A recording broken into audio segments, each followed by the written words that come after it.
Readings from A Course in Miracles, Workbook for Students, Lesson 43. God is my source, I cannot see apart from Him. Perception is not an attribute of God. His is the realm of knowledge. Yet He has created the Holy Spirit as a mediator between perception and knowledge. Without this link with God, perception would have replaced knowledge forever in your mind. With this link with God, perception will become so changed and purified that it will lead to knowledge. That is its function as the Holy Spirit sees it. Therefore, that is its function in truth. In God you cannot see. Perhaps perception has no function in God and does not exist. Yet in salvation, which is the undoing of what never was, perception has a mighty purpose. Made by the Son of God for an unholy purpose, it must become the means for the restoration of His holiness to His awareness. Perception has no meaning, yet does the Holy Spirit give it a meaning very close to God's.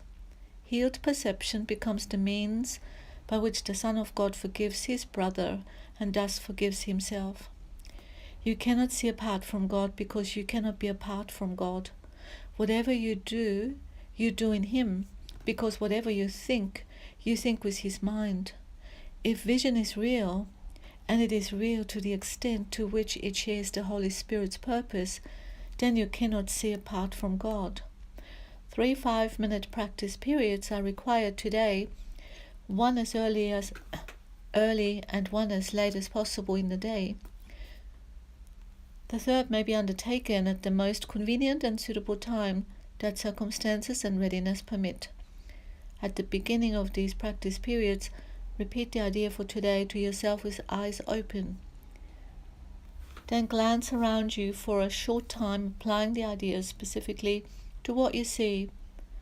4 or 5 subjects for this phase of the practice period are sufficient. You might say, for example, God is my source. I cannot see this desk apart from Him. God is my source. I cannot see that picture apart from Him.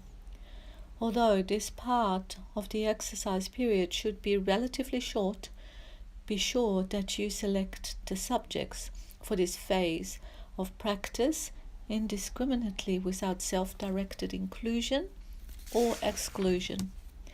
For the second and longer phase, close your eyes, repeat today's idea again, and then let whatever relevant thoughts occur to you and add to the idea in your own personal way.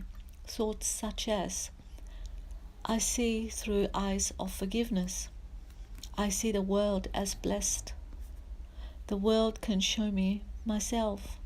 I see my own thoughts, which are like God's. Any thought related, more or less directly to today's idea, is suitable. The thoughts need not bear any obvious relationship to the idea, but they should not be in opposition to it.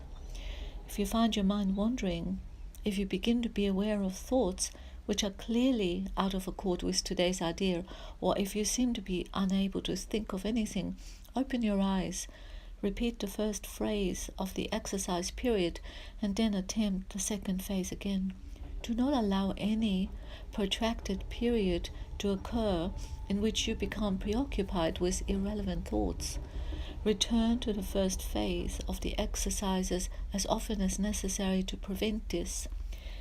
In applying today's idea in the shorter practice periods, the form may vary according to the circumstances and situations in which you find yourself during the day. When you are with someone else, for example, try to remember to tell him silently, God is my source. I cannot see you apart from Him.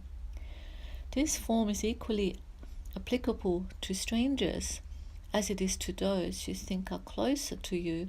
In fact, try not to make distinctions of this kind at all. Today's idea should also be applied throughout the day to various situations and events that may occur, particularly to those which seem to distress you in any way. For this purpose, apply the idea in this form. God is my source. I cannot see this apart from him. If no particular subject presents itself to your awareness at the time, merely repeat the idea in its original form.